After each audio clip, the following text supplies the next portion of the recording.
Here at Knockoutz in Woodland. I used to be one of the owners several years ago.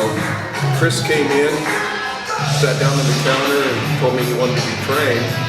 And I looked at him and thought, man, this guy's got a lot of muscle already. And he's a farm boy like me, grew up as a farmer. So I jumped on the opportunity. Normally I don't really like training people that much, but with Chris it was a lot of fun because he was really into it. And he already had muscle. He knew how to train. It was more the inspiration, and I got to show him a few things that he hadn't seen before, because we had a few unique items here at Knockoutz that he hadn't really trained with before, such as box squats, chains, bands, and some different things like that we did that were a little bit different. Yeah. So I got started. I was principally a football player in high school. Played a little baseball, played a lot of rugby, and got married and had a working career as a farmer, and then had a couple of children. I always stayed around the gym. Usually we're working out. I had done a couple of duathlons through the years, dabbled in some things like that, but I never wandered I was never more than a month out from the gym, but I never really, since high school, I never did anything except maybe strength training in high school, bench press contests in high school. Then about 5 years ago, I started putting together a little gym when we lived in Arbuckle with just stuff off the Craigslist. Picked up a lot of equipment, good equipment off of secondhand equipment, and kind of built a gym in our garage. My wife worked out with me, and the neighborhood ladies would come over in the morning and they'd fill our garage and use our equipment. But about 3 years ago, I was half jokingly, half not, asked my wife to come out to the garage and spot me. We had a pretty good load on up there, and she just turned to me and said, "Hey, listen, looks like the weights are getting too heavy, and I don't want to see an accident out here. Why don't you think about training and going down to Woodland and training with somebody?" And kind of looked at her like, "Well, you mean like with a trainer? I'm not getting a trainer. It seems kind of, I don't know, just that's not what we did in the country. You just lifted in the garage or the barn or whatever, and so I came down and I talked to Diane first, and she's like, "Yeah, I'll get a hold of Les and put you guys together." And so that's kind of how it started. And that's how we started training together. We went on for a few months. And then Les kind of asked, "What do you want to do?" Yeah, I think you did that little powerlifting contest too over at Thomas, and I don't know which one came first, but I remember the exact time I looked at you and said, "Hey, have you ever thought of doing a bodybuilding contest?" And I expected you to look at me and say, "Not really," And you looked at me and said, "Yeah," and I thought, this guy's serious. He's actually going to do it, and we kind of just went from there, and we picked out the contest we wanted to do, and I told him it right kind of up front, I can't take you all the way there. It's been too long since I've competed, but I know the guys that can help you. And we kind of worked it that way, where we threw in some help from a couple of different people, and that was kind of the start of it.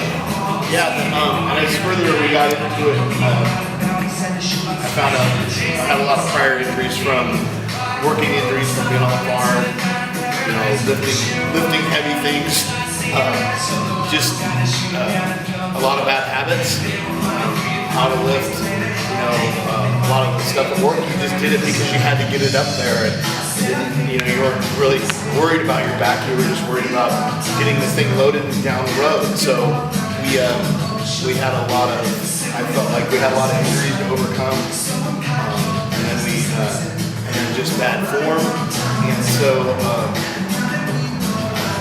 as we got farther down, we started getting show prep and working with Diane about the diet, but just the training for those people that there's me, it was actually very therapeutic. So I got to feel a lot of lower back problems. You had a lot of lower back problems early on, and I haven't really heard you talk about it lately. So something went right for you in there. Yeah, you know, I think we did a lot of good, solid training. We lifted heavy. Definitely. As heavy as we could. Push our legs. And we ended up kind of training fast. A lot of old rugby injuries and work injuries, and I actually feel, I'm glad we went down the bodybuilding road.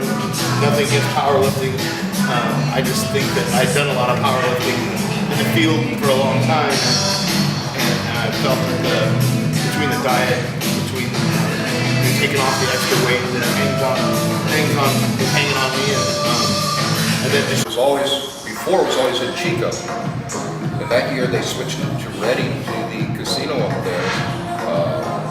First year they'd had it there, and he went up and he did it, and it was a non-sanctioned, not a non-PC. yeah, non-sanctioned show, which is a good way to start out too, really. I think it was a great starter contest for you.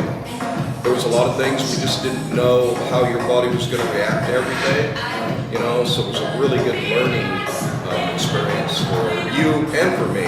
And it was a great experience for me to get to go through all of it with you. A lot of fun. Yeah. So, and there was learning on a lot of areas. So, while learning how to train right, and which is always the really fun part. Learning the diet, which is not really my favorite part. No. Tended to cheat a little. Yeah, and then and to be honest with you, I'm like I don't really like posing that much either. But the posing was something that there was just a lot to learn. Getting the one of the things that we learned as a family is how accepting and how actually family orientated bodybuilding is. It was cool to look out into the crowd while some of the bikini contestants were going on first, and all the children were holding up signs, go mom, and Daniel and Mary made signs, and along the way they made t-shirts, and my in-laws have come and watched my shows. It's not nearly as contentious as an outsider. It's a very family. It's a very family thing. There was a lot of going through the show process. It dispelled a lot of unknowns, or you would think you're backstage with 200 bikini contestants, that there would be. There's absolutely. No sexual energy. It's basically everybody's thinking about what they're going to have to eat afterwards, Pretty much. where everybody's going to meet and you got sometimes upwards of 200 contestants sharing 2 bathrooms, crammed backstage, and everybody's going through their bags, carving up, and it's a like I said, it dispelled a lot of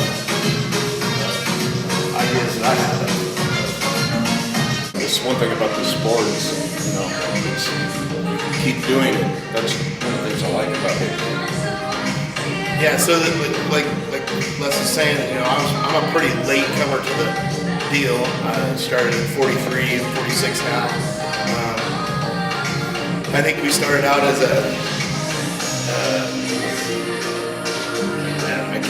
middleweight. Yeah.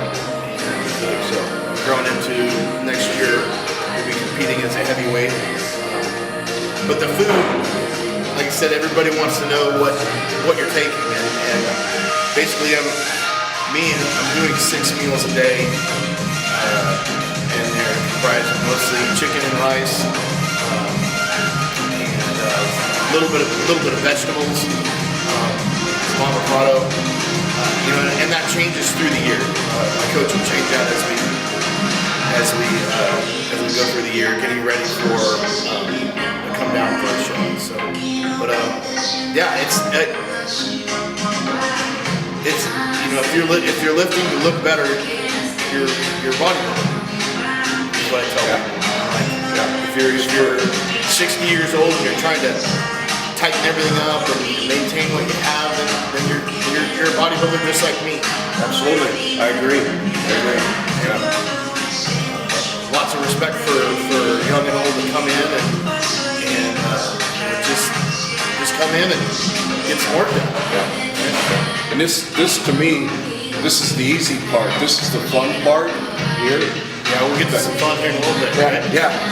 The hard part's the diet. You got to do it you don't have to do it every day. You got to be consistent. Consistency is everything.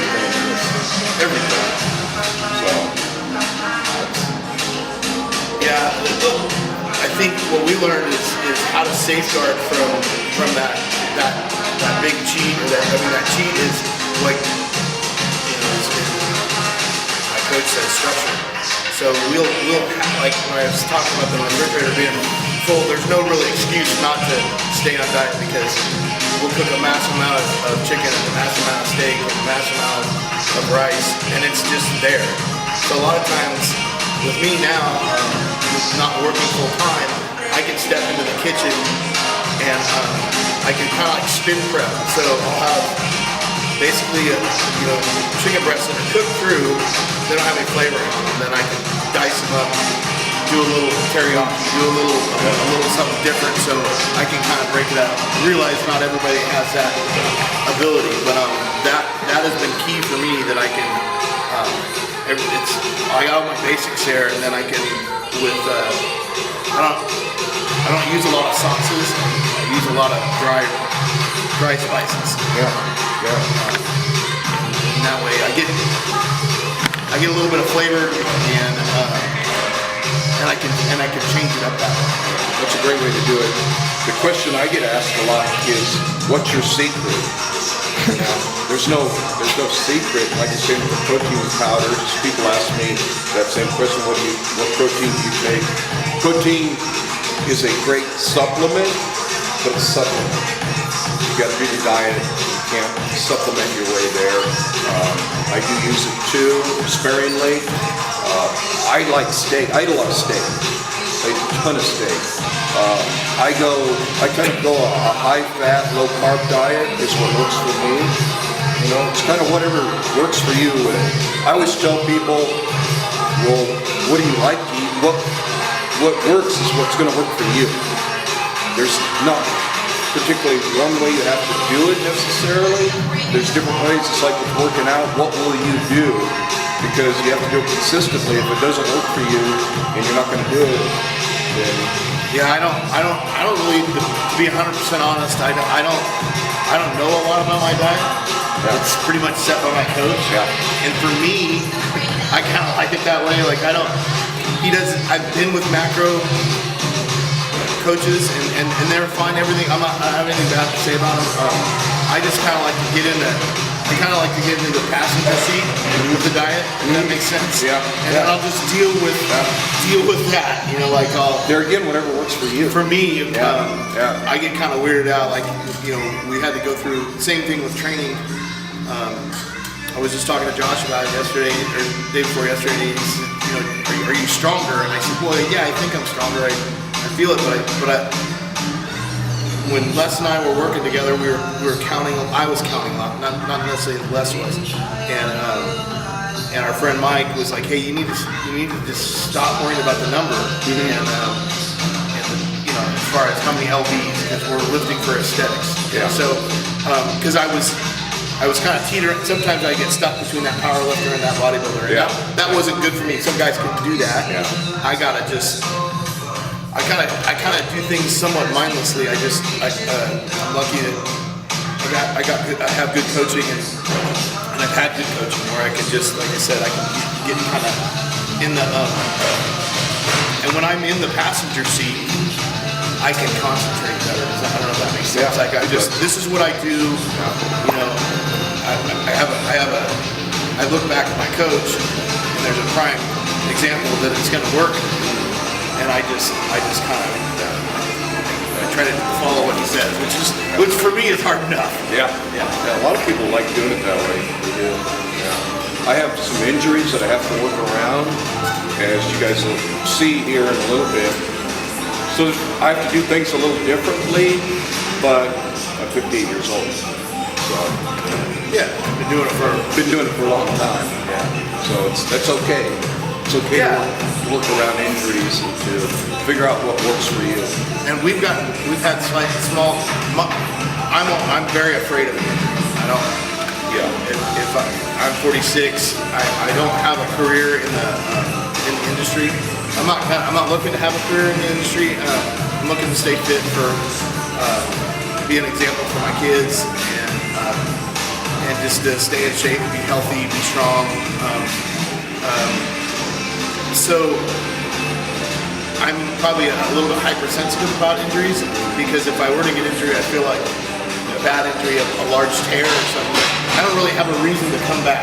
Yeah. I don't know if that makes sense. I'm not looking, like people have asked me about a pro card and that sort of stuff. I could probably be competitive for my age, but it doesn't, it puts me in shows that I don't really have a chance to compete.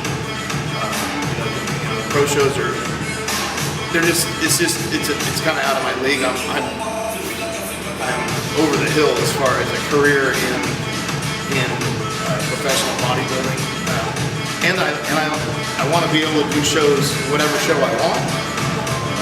I'm not a sponsored athlete. I don't really have much of a desire to be. I want to be able to, and I want to be able to do the shows I want to do. Tie it in with like a vacation with the family, and we go and do things, and this is a really, for me, it ties into family quite a bit. I've got some good friends and competitors that are vying for and we got to go to Olympia this year and watch a fellow competitor try to get it at the amateur Olympia, his pro card, and I love cheering those guys on. I love to be in support of those folks that have those aspirations. I want to be able to do local shows, and it's a big deal for me to get up on stage at 46, my third year of bodybuilding, with guys that are 26 and they've been doing it for almost 10 years, and be able to be competitive. Be competitive, yeah. I kind of pull for us little guys. Yeah, right. Exactly. And so I'm lucky that I do get to work with Josh Wade as a pro, and so I get to float. I've been able to do in my short time, right? When we started, I've gotten to see and do a lot of things within the landscape. But people over the last year have been, because I've gotten so much bigger, we probably put on almost 10 pounds a year, which at 46 is a lot. Big deal. But and it's not. Yeah. So the pro thing for me is not a. I don't necessarily need it. Maybe the last time maybe I'll go for one. But right now, in other words, if it comes. Yeah, I like being able to pick where I want to go. Yeah. What I want to do, and I just don't feel like at 46 that I can actually be competitive on a pro show. But that still doesn't lessen the desire to be really the best 46 that I could be, or the biggest 46 at 5'4". So we're weighing in at 219 today. Nice. 5'4". The biggest I've ever been. The leanest off season I've ever had. Body fat's low. So this has been every year we've got just, and I don't think that there was, so I want to clarify, I don't think there was anything that Les did wrong or any of my prior coaches did wrong. I just wasn't ready yet to receive the information, process it, and put it into work. It was all probably there. It was just between work, kids, and just I'm a third year bodybuilder. Yeah. So there's a lot to competing. People don't understand unless you've been in it a little bit how much there is to competing, and it was something that at that time I like I said, I couldn't take you all the way there, but we got the right people around you. And now you've got a great top coach, and it's really been a real pleasure for me. It's kind of a tight-knit little community. It really is when you get inside it. You know, everybody kind of knows everybody, and it's been just a lot of fun for me to see Chris grow. When he first came in, he wanted to be 210. Remember that? Yeah. We didn't really know. I got 210 a couple of times, but it didn't look really good. It didn't look the best. It didn't look the best, but you know, that's another one of those funny questions you get, I think, is like, how long should I spend at the gym? Yeah. Well, how effective you know, what are you doing? Like, are you hanging out with the boys? Or are you, like you said, get to a gym that has a feeling of get something done? I think is it. If you're doing a 2-hour workout, you're probably not really working out. And that's okay too. If that's what you want to do, that's what you want to do. Okay, I'm Les Morris here at Knockoutz in Woodland. I used to be one of the owners several years ago. Chris came in, sat down on the counter and told me he wanted to be trained. And you know, I looked at him and thought, man, this guy's got a lot of muscle already. He's a farm boy like me, grew up as a farmer. So I jumped on the opportunity. Normally I don't really like training people that much, but with Chris it was a lot of fun because he was really into it. And he already had muscle. He knew how to train. It was more the inspiration, and I got to show him a few things that he hadn't seen before, because we had a few unique items here at Knockoutz that he hadn't really trained with before, such as box squats, chains, bands, and some different things like that we did that were a little bit different. So I got started. I was principally a football player in high school. Played a little baseball, played a lot of rugby, and got married and had a working career as a farmer, and then had a couple of children. I always stayed around the gym.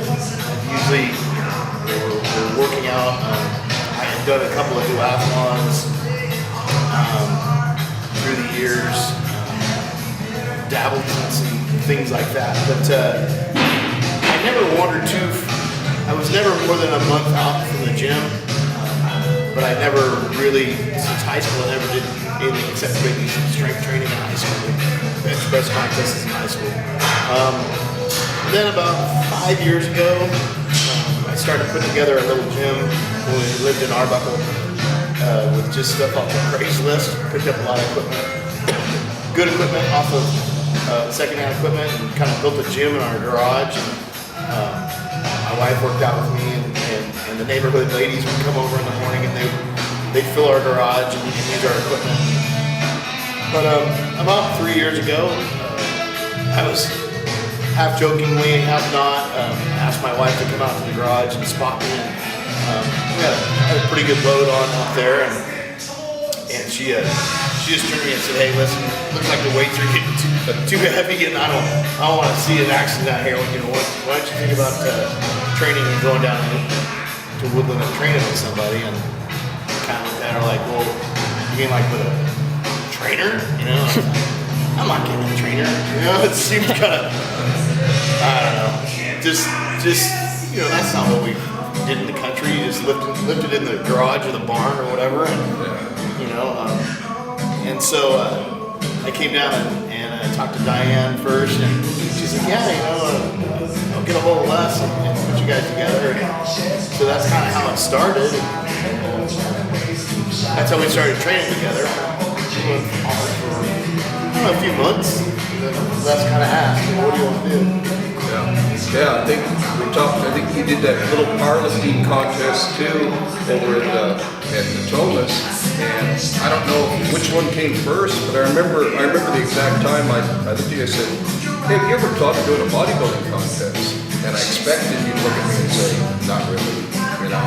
And you looked at me and said, "Yeah," and I thought, this guy's serious. He's actually going to do it, and you kind of just went from there, and you know, we picked out the contest you wanted to do, and I told him it right kind of up front, I can't take you all the way there. It's been too long since I've competed, but I know the guys that can help you. And we kind of worked it that way, where we threw in some help from a couple of different people, and that was kind of the start of. Yeah, and as further we got into it, I found out I had a lot of prior injuries from working injuries from being on the farm, you know, lifting heavy things, just a lot of bad habits, how to lift, you know, a lot of the stuff at work. You just did it because you had to get it up there, and you know, you weren't really worried about your back. You were just worried about getting the thing loaded and down the road. So we had a lot of, I felt like we had a lot of injuries to overcome, and then just bad form. And so, you know, as we got farther down, we started getting show prep and working with Diane about the diet, but just the training for those people that, you know, for me it was actually very therapeutic. So I got to feel a lot of lower back problems. You had a lot of lower back problems early on, and I haven't really heard you talk about it lately. You know, so something went right for you in there. Yeah, you know, I think we did a lot of good, solid training. We lifted heavy. Definitely. As heavy as we could. Legs, and we ended up kind of training past a lot of old rugby injuries and work injuries, and I actually feel, you know, I'm glad we went down the bodybuilding road. Nothing against powerlifting. I just think that I've done a lot of powerlifting in the field for a long time, and I felt that between the diet, between taking off the extra weight that is hanging on me, and this is a tight community. You know, I feel like when we are successful, it truly is a we, because it takes. You know, my kids make a sacrifice. There's no Oreos. There's not you know, Daniel can attest. He's behind the camera right now, but Mary struggles because there's no baking, and she's learning how to bake, and she makes really good cookies, right? And my wife's a great baker, and so all that kind of has to, that'll go on hold for 6 months at a time. No more cookies and milk? Oh, yeah. Now I've had some cookies. I had some cookies this week, and once in a while. Yeah, I did. I was talking to Josh this week, and he said, "How's the diet going?" I said, "Look, I've been having at least 2 cups of milk a day." And he's like, "Can't take the farm boy out of you, huh?" And I said, "Yeah, it's just we love milk around our house, but that'll go. You know, those are some of the things that when we start going into leaning out, those are the sacrifices that we do. You know, yeah. But mine is always, I had to center it around. I wanted the family involved. I didn't want, and so I think you know, it'll be interesting to see what my children do as far as if they end up doing any bodybuilding after or during their sports career. It's definitely not required around our house, but they've gotten to see a lot of it. So Yeah. your son, My son competes. He grew up in a gym. Big John. Yeah, he's going to nationals in November in Miami. So, you know, it's For men's classic. yeah, for men's classic. It's a lot of fun to see, and I didn't push him to do it. It was just something he wanted to do. I always kind of I actually backed away from him a little bit. You know, we could just kind of let him do what he wanted to do. Yeah, it's interesting. Like I said, coming into less of John's life 3 years ago, watching John grow, watch him wiggle in life and wiggle in the journey of his bodybuilding, and then get really serious and dialed in like he is right now. He's looking great, you know. I don't know, Daniel. You expressed some interest in maybe doing a show. It would be cool to get up on. It'd be cool to do a father and son show. Be a heavyweight. That'd be awesome. Daniel is in a teen, and maybe at some point in time, since Mary's a gymnast, I think they have some visions within the bodybuilding world of more of an athletic that can combines the gymnastics aspect along with the bodybuilding aspect. So we'll see. It's an exciting time for our family as the kids grow. And I was talking to John yesterday in the gym, and he's like, man, he saw Daniel. He's like, holy cow! When Daniel started. When he came here, He shot up, didn't he? yeah, he shot up. Yeah. He was with me and Les, right? Yeah. The very first show. Way back. Went with us, and I was coming in a little heavy that day, and we had to take some water off, laid off, and we did that. So Daniel's got to see, Daniel's got to see the whole process. Mary's got to see the whole process, and I think when Daniel should probably talk about what it's like, all the questions he gets asked about, it's there's a lot of disinformation out there, a lot of especially for young people. So we've helped out other young guys get ready for shows, Hector and come in and I think the difference between when you and I were young, there was one division that was bodybuilding. Yeah. Where now there's physique, men's classic physique, which is a great. Unfortunately, you and I don't fit into the. Neither one of us fit into that. We don't fit into it, but it is. It's probably the future of bodybuilding. Yeah. I'm kind of torn because I'm a wide squatty body, and but it's. I think there's a very healthy trend in bodybuilding. Yeah. I do, I'm always gonna really be, we grew up, or we were always the mass monsters, and that's where I'll probably live and die, and that's okay.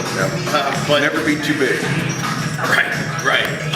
But it's much more, I think, advantageous for young people the way it is now, because you can step on stage and you don't have to have huge legs. You can compete with a smaller body frame and maybe something like it's good that I probably didn't carry a lot of mass for a really long time. I'm able to do it at my age because I didn't carry that mass for a long time. Realistically. So my body didn't break down, but so it is an exciting time for me as a father that I can my children, they don't have to go to extremes. They can be a competitor with maybe a more natural body shape and physique. Hector, like you mentioned, Hector, he's a great example of that.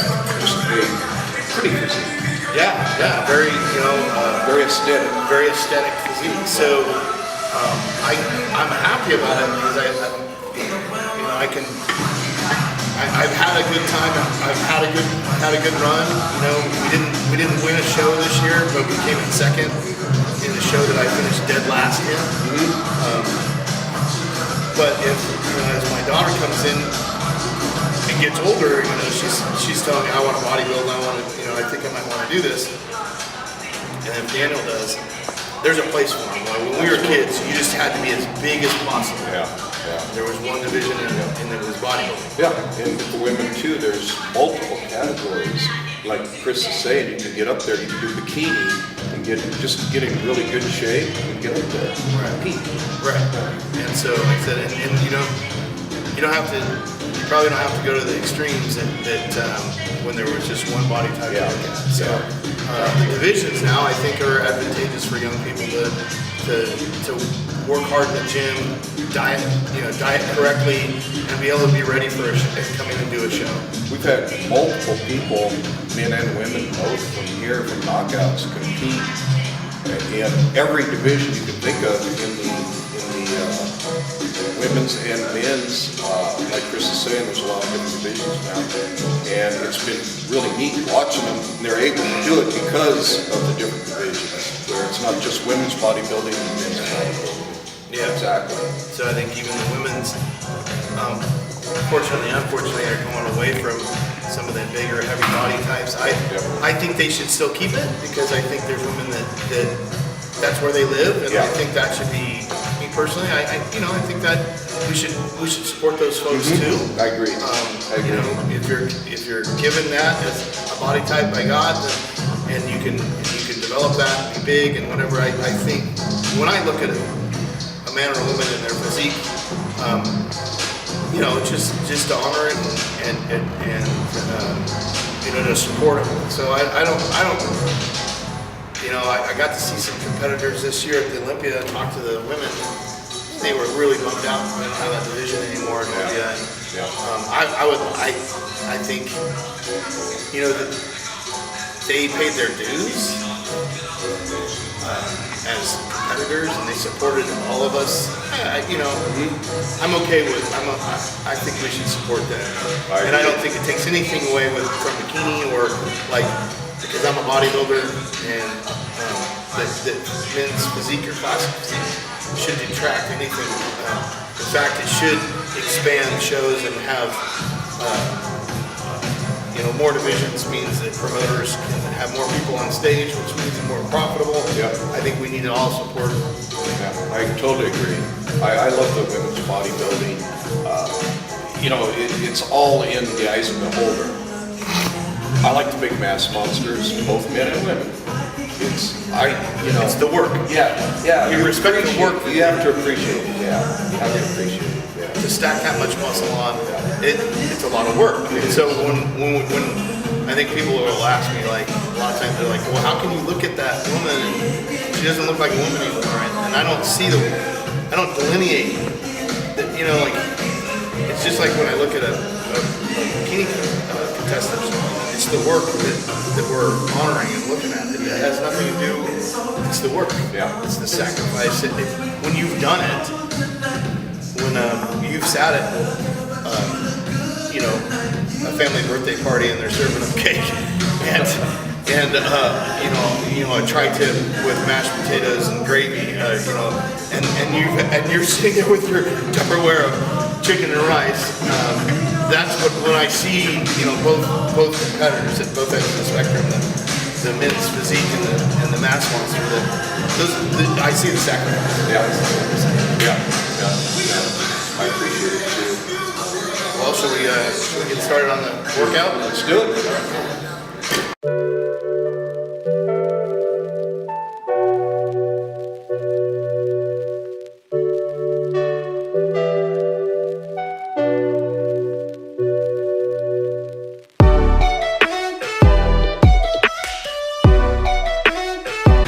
I liked when I first started working out here.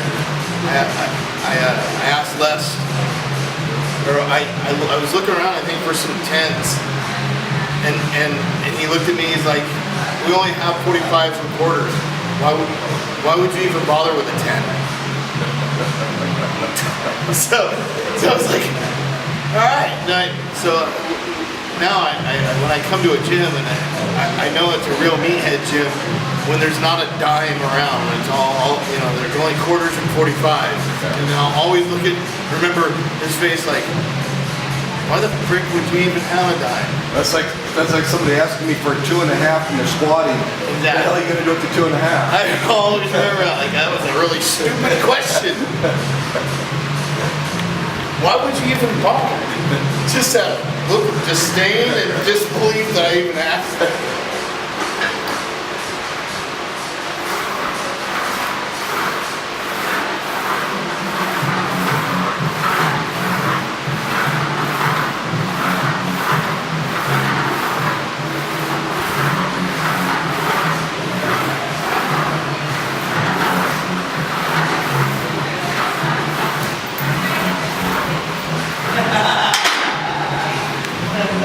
Special pad here I have this made for my shoulder because I don't have the mobility. I have to work my way into it a little at a time just because of an injury.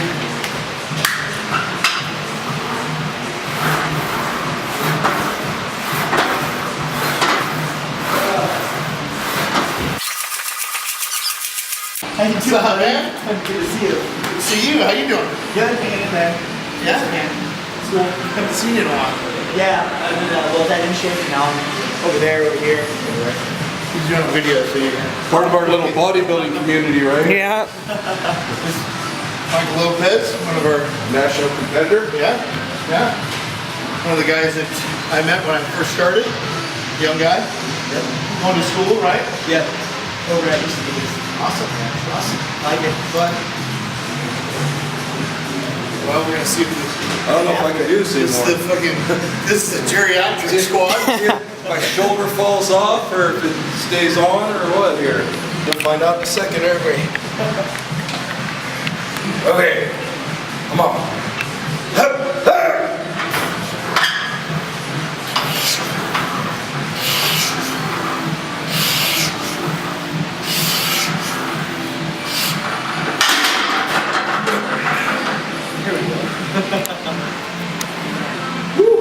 So you've been over engine. Adam, boy! Over here and over there now. Yeah, my shoulder didn't break off or anything. Yeah, I went to Ray's last night. They had New York's on sale for $5.99 and I bought 7 of them. You know, you gotta get them while you can. That's about 2 days, maybe. Yeah, 2 days.